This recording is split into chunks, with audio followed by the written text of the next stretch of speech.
And we are live. Welcome, everybody, to A Nice Place to Brew, a show about all things beer and beer making. Today is July 15th. Good evening, George. Good evening. How are you this evening? Doing all right. Good. Do you have a cold beverage nearby?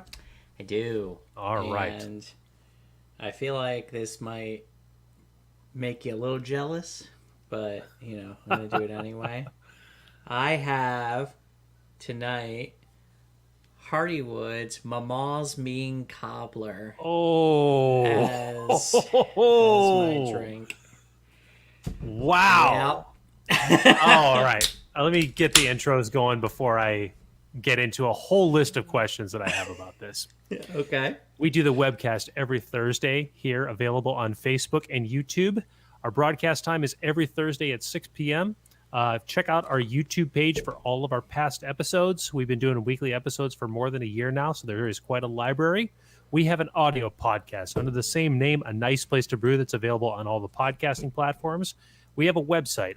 It's www.aniceplacetobrew.com, and we have social media links at Nice Place to Brew and A Nice Place to Brew.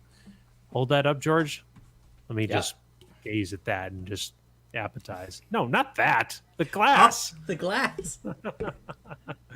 There you go. Look at that. Yep. Belgian style with fruit, in this case peaches. Okay. And all right. spices. And yeah, it's still quite tasty. So what do you have tonight? All right. So I've gone into great detail about the woos of my experience making my hazy, and here it is, making its first appearance on A Nice Place to Brew. I'll tell you, I think this beer carved up like faster than any beer I ever made. Like it took no more than 3 days, and it was spiked up ready. Interesting. I wonder if that has anything to do with the makeup, like because it's a hazy. So I don't know. Yeah. It could. I brought it to JBG last night in one of our custom 32-ounce howlers. Okay. The immediate feedback was the nose is fantastic. The look of it is exactly what you would picture a hazy as, and the flavor, quite good. Nice. So, in time for the upcoming things that are happening in my world, I can't imagine there being a better beer to be available. So I'm feeling very good about this. Nice. Well done. Now, today the difference is, and I shouldn't be calling myself out on this here on a broadcast, but I got some weird particles swimming around in this. And I don't quite know what to attribute that to. Is this your first couple draws? This would be, I drew off the 32 ounces for the howler last night. That's it. Okay, so my guess would be just some yeast coming out of suspension. Yeah? Yeah. Even with the floating dip tube? Yeah. Certainly could be. Okay. Yeah. Okay. Yeah, so I'm not going to waste any time with this because this is kind of my homebrew topic of the week.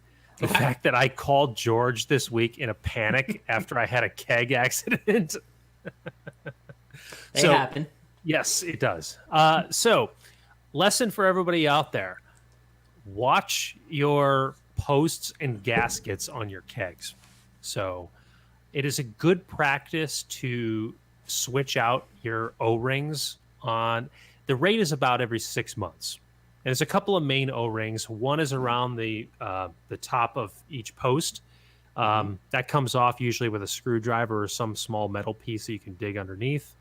The biggest one, of course, is the one around your front plate that you lift off, and that's where your beer gets poured into. Right. What's the more formal name? I'm drawing a blank. Yeah, like lid or cap or something. Lid. It's that thing that goes down with a hinge and it seals it in. Yes. Yeah. Yes. Anyways, you can buy O-ring packs and multi-packs for a very reasonable amount of money. It is well worth spending it, just having those O-rings and gaskets around. Because if you get caught without one of those, it sucks. Yeah, especially if you have one fail, if you don't have a replacement for it, it's an issue. Right. Yeah. Right. So fortunately, I have one of those, but I put the wrong size on the top of my liquid outpost. Okay. So what happened with that is I transferred the beer into a keg, started carbonating. I'm about a day's in, everything's going fine, and I was just rearranging some stuff in the kegerator, and I attached the plastic liquid outpost onto the piece of the keg. Well, as soon as I did that, beer just started volcanoing out from underneath the plastic uh, The disconnect. the plastic disconnect. Yes, Yeah. exactly. Okay. Not a fun problem to deal with. So I'm like, what the hell is going on? So Yeah. I got a wrench in there. I'm screwing it down. I'm twisting I'm twisting the hose clamps, making sure that's on good. Nothing. So I called. And honestly, I went to sleep that night just without a solution, and I didn't sleep well because I just can't shake stuff like that when they come up. So the next morning at 8 a.m., I called George. And of course, knowing it's 9 a.m. George's time, I was like, I'm going to preface this by saying I'm going to ask you a 9 a.m. homebrewing question. And he's like, all right, fire away. Just got off a call with my client, so I was good to go. Yes, that was the setting. So I explained to him what was going on, and it was George that gave me the idea. Well, you got an O-ring problem. And I'm like, oh, wait a second. Okay. I did switch out the O-rings before I prepared the keg to transfer the beer into. Yeah, that could be it. Sure enough, that was it. Yeah. So switched off the new one, put the proper size on, problem solved. I was so relieved. Well, good. My yeah. God. I'm glad it worked out. I honestly, there were things in my head going on. I'm like, okay, am I going to have to open the lid and expose all the oxygen? Am I going to have to transfer all this beer out? What does this mean for this liquid dip with this floating dip tube that I've never used before? This is the first run for this. So all this stuff was just not shaking at all. So yeah, and it was funny when you called and you're like, have you ever had a problem with these floating dip tubes? And of course my answer was no. And then you ran through and told me what was wrong. And I was like, well, there's nothing wrong with the floating dip tube because obviously the beer is getting to the post. It's pushing through. Yes, that's true. So then my brain was like, all right, what else could be the problem? And pretty much considering what you told me, two things came together was either the O-ring, or if you're in that situation, if you're ever in that situation, dear viewer, you can also check because it is possible with the on and off of those that those plastic disconnects can sometimes fail as well. That it won't create a good seal anymore, and you need to replace them. So I've never had that. I've not had one of those ball locks go bad on me, but anybody who's used ball locks before know there's a very specific click that you will get when anytime it locks down. Yeah, exactly. Yeah. So if you've had one of these go bad, do you hear the difference with that? Yeah, a lot of times what it is like beer, and it will get up inside of the disconnect and will clog it up, and then the ball bearings that are in there won't engage correctly. So if you dunk them in a PBW or OxyClean solution for a little while, you can sometimes clean that up. But they can also develop internal cracks that if you, that will cause that to happen. So, I mean, if we're talking about troubleshooting, I'd start from the post and make sure that your O-rings are set correctly, that they're the right size, that there's no cracks in them, and then take a look at the disconnect because chances are good an O-ring is going to be the culprit. Yeah. Yeah. There's just not a better way to do that, unfortunately. No. So. No, here, case in point. Yeah. So I did have a gas problem. Okay. Before this, which I was able to untangle that myself. Couple good troubleshooting tips for gas leak problems. Number one, you can hear it. Just like I was saying about the ball locks snapping down. If there's a gas leak, you can hear it because it's got that continuous little hiss sound, like that will always be present. If you hear that and you're not sure where it comes from, which is very common, that can happen. A good technique to use is to have a bottle of sanitizer in a spray bottle nearby. spray that down wherever you see like bubbles, start to pop up continuously. That's where your leak is. Right. And that was the Yeah. giveaway for me too. So my process with this was hose clamps, kept twisting that, making sure that was closed. That got taken care of. Screw down the post with the wrench. I'm fine there. The leak was in the gas post. So that's where I was like, okay, what? All right, what am I missing here?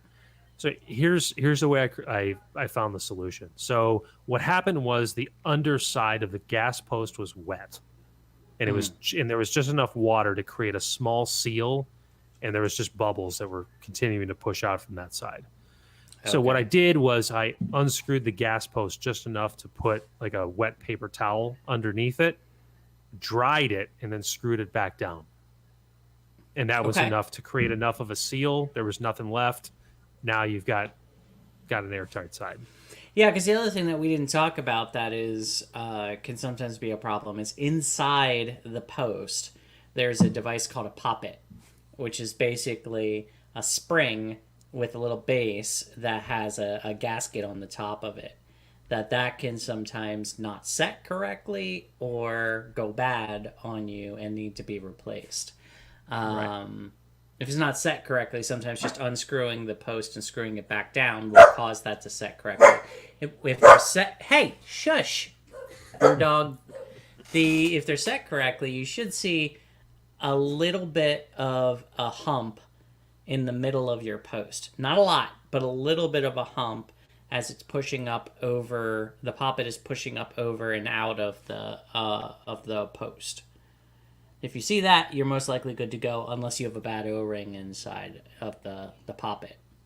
See, I have some really old kegs, and I know there's more complicated poppet designs on some newer kegs than some older ones.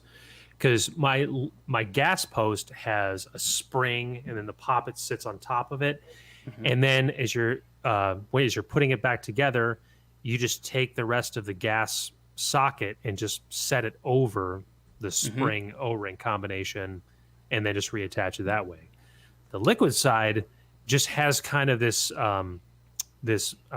poppet that has these legs to it that snaps on to the side of the liquid post. Yeah, which I believe there's a way to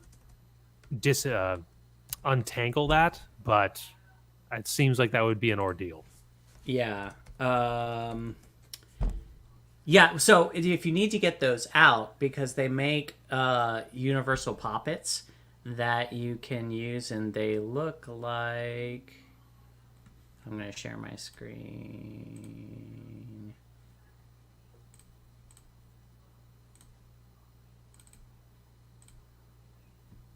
They look like this. Yeah. And so that's what Jason's talking about. And so they make ones that these feet kind of slot inside and stick inside the post. And then they make ones that kind of like sit on top. But these universal poppets, and if you need to replace your poppet, it's most likely going to be one of these guys, and it just kind of sits on top. It doesn't slot inside and stay inside that post. So, I mean, that is a little bit of an older design. That might have been one of our original kegs, because I remember the beer line on those being that way. Yep. So that's probably a really old poppet in there. Yeah, probably. Yeah, which is probably a big cleanliness no-no. But you know what? Fortunately, it's going just right through the taps and being consumed right from a glass. So Yep. Yeah. So chances of it being a problem is pretty minimal. Exactly. So, yeah. So I don't feel bad about having older kegs, because this Firestone design was exactly the post type that I needed to build these water cleaning bottles that I have. Okay. Yeah. Because that's the specific attachment that you need for those. Right. So if it ain't broke, use it. Yeah. Yeah, and they make in the Firestones, they hold up really well, and they use the disconnect so you can set up a keg cleaning apparatus, either buy one or build one, where Yep. you connect it to the gas in the liquid line and have a post up the middle and just be able to clean it out really super easily. Yep. So yeah, definitely. Build enough pressure just to push the cleaning liquids through that and through your system. Yeah. There's no easier way for a home brewer to have a cleaning system than that. None. Yeah, and you can buy one for probably less than $100, or you can make one, especially if you have a pump. That you can make one out of a bucket, some PVC, and some disconnects for probably $20. Yeah. So That's about what I spent for mine, about $20. yeah, And you don't even need a pump for that because those bottles have their own pump attached to it. not what I'm talking about. You're talking about line cleaning. Yeah. I'm talking about keg cleaning. So yeah. Okay. So you can connect it to the posts. You turn the keg upside down over this PVC apparatus, and then you connect it to the post, so it cleans out the lines without having to disconnect them. Yep. And then you can either drill random holes in the PVC post up the middle, or you can put a CIP ball on top of it that kind of like just wings around and throws crap everywhere. And you can do a caustic in place on those pretty easily. That's so funny you should mention that. I have seen a setup like this one other time at a home brewer's house. Have you designed something like this? I haven't built it, but I have designed one. Yeah. Okay. Oh, please be ready to share pictures. Yeah, I will. Yeah, I think I'm going to grab one of those Homer buckets from Home Depot and build one up. Go for it. Yeah. It's when you see it, it's surprisingly simple. Oh, yeah, super easy. Yeah. So, yeah. So, and a pond pump, exactly. Yeah, so Sean says he built his out of PVC and a $20 pond pump. And the nice part about those ones, and Sean, I've thought about that too, is those pumps are submersible, so you can put them right in the bucket, and draw that up and run it through and clean it that way, and so you don't have to worry about drilling holes in your bucket either. So Nice. yeah, Nice. What's up, Sean? Thank you so much for tuning in. Great to see you last night at the JBG. yeah. It's a shame that you guys couldn't move the meeting so I could be there. We missed you by 2 days. I mean, so many things have just like come together for this trip. I mean, that it just timed really well, and this was just not one of them. This was not one of them. Yeah. Yes. Yeah. Yeah. So more on that a little bit later. Mm-hmm. But what else is going on in the homebrewing side this week, George? In the home brewing side, I am. Oh yeah, I'm putting together my order for when I get back. I'm gonna ship to the house here and brew up a batch of. I think I'm gonna do my my shandy and hold off on the New England for now. Okay. Okay. So I'm ordering the ingredients for that, and that's going to be the weekend after I get back, I believe. Right on. Yeah. Okay.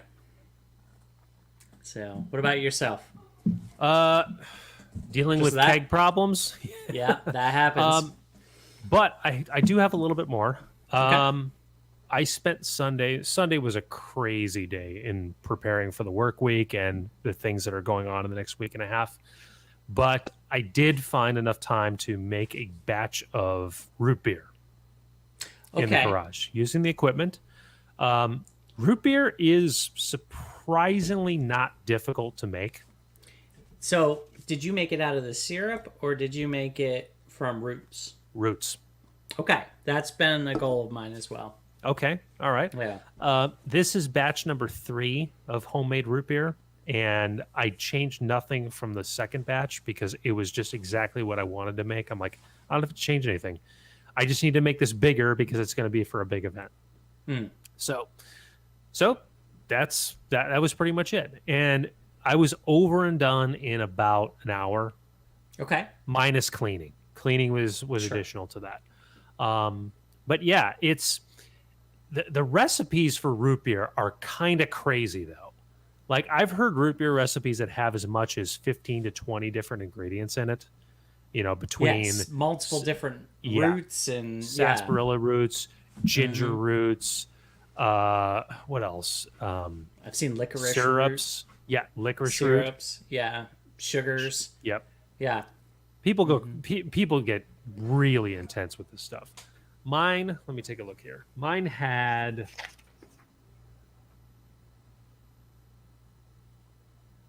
9. So I'm not 9. quite at Okay. 15 to 20. You know what? I'll even read this off. This is not a secret. And I didn't design this recipe anyways. Sarsaparilla root, brown sugar, molasses, vanilla extract, cinnamon sticks, star anise, uh, whole cloves, crushed ginger, and licorice root. Okay. There you go. Homemade root beer. So describe the process a little bit. So you have those roots and all that other stuff. Like how do you break down the roots, get the flavor out and everything to Okay. make that be a thing? Sure. So first you mix all of the non-sugar elements, which is all the roots, including your cinnamon, cloves, just everything that's not going to blend and dissolve as a sweetener. So you take your empty kettle, put all the roots in it. That's it. Like kettle, roots, no water yet. You pour the water over all of the roots, let it mix a little bit, and then you put the heat on it. Um, Bring the heat up to a boil. Hold the boil for about 30 to 60 seconds.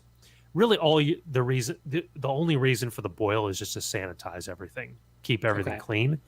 Then you dial the heat back down to a simmer, and then you hold that simmer for 45 minutes. So when you say simmer, like where are you holding it temperature wise? I mean, probably around 180. Okay. Yeah. I mean, just enough. I mean, you can still feel it. Sure. There's a little bit of motion in the vessel too. Okay. So, what I do with my sweeteners, there's probably a couple different schools of thought. Because I mean, George, you remember this? Because whenever we would add candy sugar or syrup to a beer recipe, we would do it at the onset of a boil, Hmm. which is not totally necessary. And I get a lot of advice saying that the later in the boil you do it, the more effective that is. So what I do, like in a 45-minute simmer, I added my sweeteners 30 minutes in.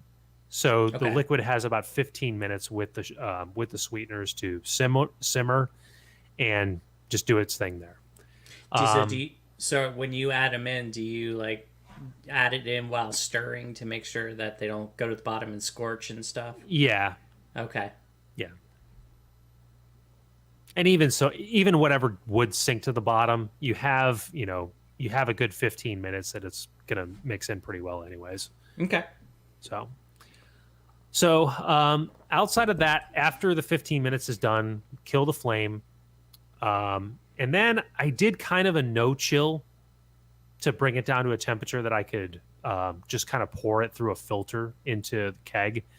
So you don't have any hop additions or yeast additions, so you have kind of less to deal with.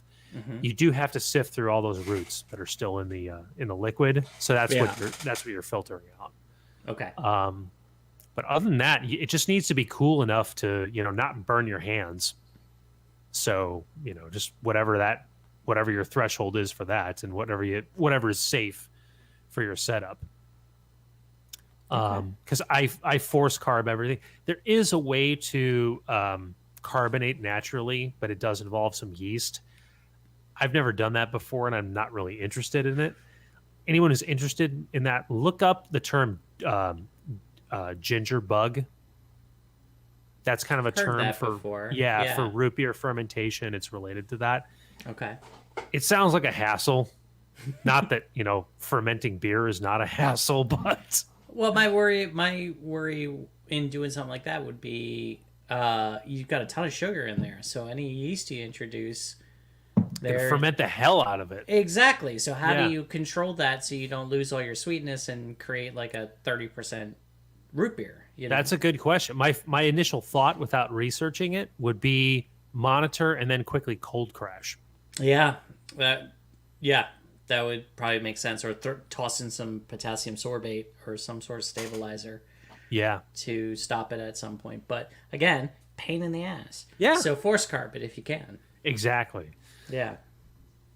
So I did that.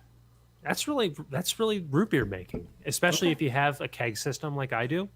You know, move everything to a keg, seal it, force carb it, serve it. That's it. So I've been thinking about a root beer for a while, and it's one of those things I want to do. And but you know me, I gotta like try crazy crap. And one of the things I was thinking of was putting some of the sugars in first on the bottom and caramelizing the sugar, and then put in the water and roots and bring it up to temperature and let it simmer. Maybe sanitize the roots in a separate thing and then transfer them over for the simmer. And it's so that you're going to get a lot of those kind of roasty caramel flavor notes in your root beer as well. That's a really interesting idea. Just caramelizing sugar is, and it is caramel. It's not caramel, you heathens. But it is caramelizing sugar is not the easiest thing in the world to do, and you do need a low temperature. So if you're doing it on like a turkey fryer, that could be a little difficult. But if you can get it right, it's super super tasty. Caramel. Caramel. Is this your Pennsylvania Dutch coming out? No, this I don't know where this came from actually. Like everybody around me says caramel, but it is spelled and pronounced caramel. Yeah. Yeah, I'm not arguing that. I do say caramel, but it's complete chaos. Yeah, caramel is correct. So, I don't know why I'm bringing this up, but you mentioned about caramelizing sugars, and it just brought this to my mind. George, years ago, introduced me to barbecued pineapple rings. And that's exactly what that is, because pineapples have all those natural sugars in them. If you cut it in slices, lay them over a grill just enough to kind of sear them, it is maybe the greatest dessert you will ever have in your life. It's incredible. Throw a little ice cream on top of it. And, yeah. Oh, man. Yeah. Yeah. I'm with you. Yeah. And you're right. This is essentially what you're doing. You're caramelizing the fructose in the pineapples. Yep. And just drawing out all of that flavor. And it is, super tasty. Yeah. I mean, applying that to root beer is interesting. Yeah. It'd be worth a shot. Have you tried either of my first two root beer tries? I have not been so fortunate. All right. Okay, so you'll have a chance this time. Okay.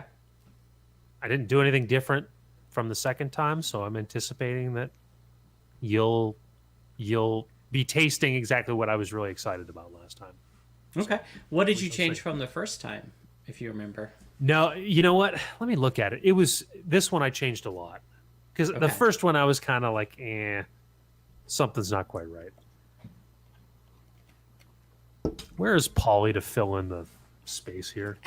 He would. He's judging a beer competition. He's judging a beer competition. I can't fault him for that. Yeah. It's very valid.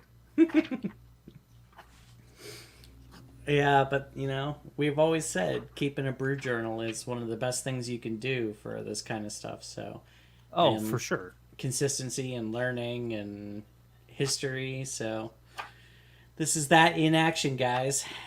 We're just old school and keep analog brew journals, so we have to look back through, and the other person has to vamp, so we don't have a bunch of dead air while we're finding our old recipes. Yeah, it's not coming through like it should, because I'm finding my second recipe, but I'm not finding the first one.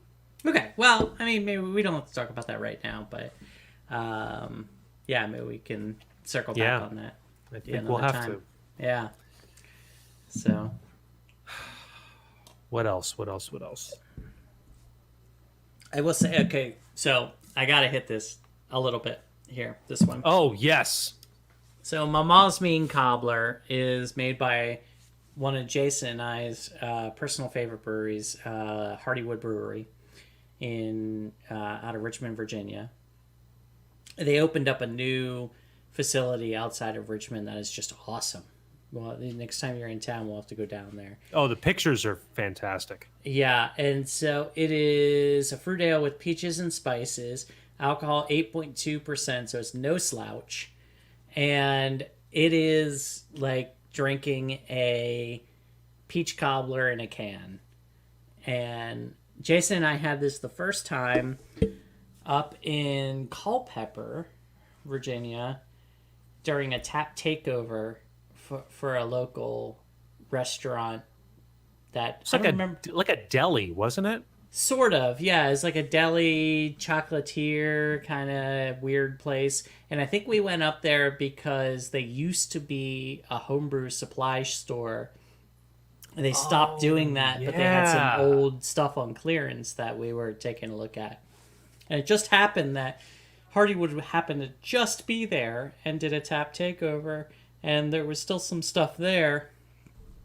And Mama's Mean Cobbler was kind of the thing that blew us away. As yeah, I was on cloud 9 when at the first sip of that. I was like, wow. yeah, It was like dessert in a can. it is. Now, on that note, hold the fort down. I'm going to go grab something because this is perfect for this conversation. Don't go anywhere. Okay. Yeah, I've been exploring around in the area and found a bunch. And Virginia is just spectacular for home brewery. Well, for home breweries as well, but for craft breweries.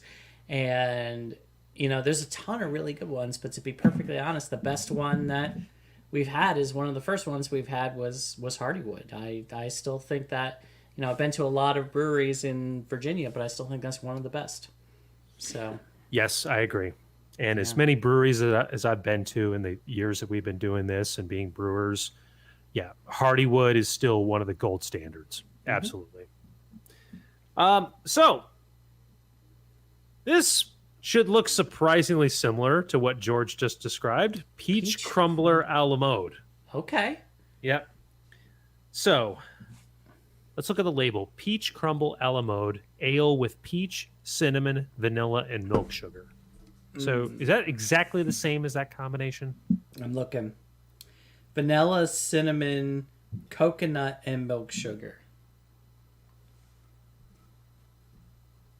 Okay. So peach and vanilla are the different elements. No. 'Cause that's what this one has. So mine has vanilla, cinnamon, coconut, and milk sugar. Yours had vanilla, cinnamon, and milk sugar, right? And peach. Well, yeah, this one has peach too. Yeah. I'm talking about the spices. Yeah. So the only one mine has that yours doesn't is coconut. Yeah. Okay. Well, okay, let me look up the ABV. We're going to go to the always reliable Untapped. Yeah. Well, as long as you need beer statistics, it's pretty reliable. Reviews is another matter sometimes. Sometimes. There we go. ABV on this is 7.5. Okay. Hardywood's is higher. That was 8.2. 8.2, yeah. Okay. All right. So here's the thing. Like, could you get through that can on your own? Yeah. I'm And you plan to? yeah. Okay. Yeah. So this one, that's simply not in the cards Why's that? because it's too overpoweringly sweet. Yeah. See, okay. And this is one of those elements that I always am talking to people when they're talking about adjuncts. And one of the things I really appreciate about Hardywood is when you're making beer and you're making creative beer, don't forget it's beer. Yeah. You know? And so if you can't get through a can because it's too damn sweet, it means you overdid it on the adjuncts. Yeah. And that's exactly what happened here. Yeah. So, but honestly, I mean, that's a delicate line because when you're brewing it and you're making these decisions, you know, often on the fly, you know, you don't have kind of a ground to kind of taste test and measure, you know, Well, I guess if you're doing a keg edition, then you can.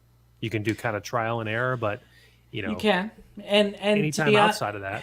and if breweries, and I think more breweries should do this, especially craft breweries, where you go to 3, 7, 10 barrel, sometimes a pilot system, and I realize how much of a pain in the ass pilot system can be. It's like, do I really want to spend 8 hours to make 5 gallons? Well, if it's experimental or it's new or something like that, then yes, you do.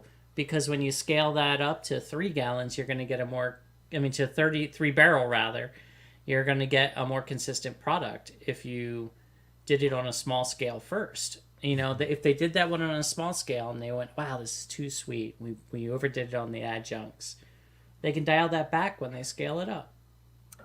Is Sean still listening? I would love to get his take on that, because I think he would agree with us. I mean, there's an argument that, yes, that 8 hours is a lot of time to spend to make 5 gallons of beer, especially people that are professionals. Mm-hmm. But I think that's time very well spent. Okay, and so here's what I'm going to say is most craft brewery brewers have friends that are home brewers. So, like, give them your recipe. Be like, here, make this on your system. I'll ride along with you to make sure it's similar to what we would do. And what home brewer is going to be like, nah, that doesn't sound like any fun at all. So, like, outsource a little bit, and that's a great call. Yeah, that's what I would do. So. Yeah. I want to, where's that home brewer that's going to be like, yeah, that's not Nah. Yeah. A professional brewery comes to you and goes, be like, hey, I want to test out this new recipe of ours. Yeah. No home brewer's going to be like, that's no fun. No. No, certainly not. Yeah. What else? Well, like you said, next week we're going to be actually at our Darien home base. Yes, we are. But unfortunately, we are going to be a little bit busy, so I think we may not be able to do this next week. Is that what we decided? So we have not landed on that just yet. And yes, our broadcasting plans for the rest of July are still kind of up in the air. Right. So if we do have a show next week, it will probably be Wednesday, but we'll know in a couple of days. Okay. So, we have committed, though, amongst ourselves, that there will be an audio podcast that will be made over the next week. Yes. So look out for a release that. It'll probably be the first week of August before it's edited and ready to go out. But if any of you listeners out there have not had a chance to check out the A Nice Place to Brew audio podcast, this is a great time to do that. Mm-hmm. There's a lot of episodes out there. Some recent ones include the history of the Chicago World's Fair, where Pabst Blue Ribbon took home their infamous Blue Ribbon Award. Yeah. What was the other big That's a recent good question. one? It's been a little while. It's been a minute. It has, but yeah. So this is a testament to we need to do more of our audio podcast. So Pabst Blue Ribbon was the last one. Before that, we talked about beers from Iceland, because that's I went over and did some market research over in Iceland. Wow. Okay, so it has been a long time. I'm telling you. Yeah, because that was right before the pandemic, and when we started this project, and that has kind of taken over as far as our primary focus. Before that was grain information, and then the one before that was judging cheap beers, which was a lot of fun. That's a great episode. Check that out. If you haven't listened to that one, that is definitely worth a listen. So this is definitely something we need to get back to and do more of. So yes. Well, it starts right here. So that will be coming to you very soon. Check out our back library. In the meantime, Anything else before we close up? Not from me, no. All right. Well, we do the webcast every Thursday. Our next broadcast will be to be determined. So check out our social media and website for when the next broadcast will be here on Facebook and YouTube. Our past episodes are all available on our YouTube page. We have weekly episodes going back to the beginning of the COVID-19 quarantine. So there's plenty of videos out there. We have a website at www.niceplacetobrew.com, and our Facebook and social media pages are A Nice Place to Brew and Nice Place to Brew. George will be here in Illinois in roughly 28 hours. Something like that. Yeah, something like Yeah. that. We're very excited for this. So lots more to come. All right, everybody. Hope everybody has a great week. Before we close up, we raise a glass and we say, George, send it home. It takes a lot of good beer to make great beer. Cheers. Cheers.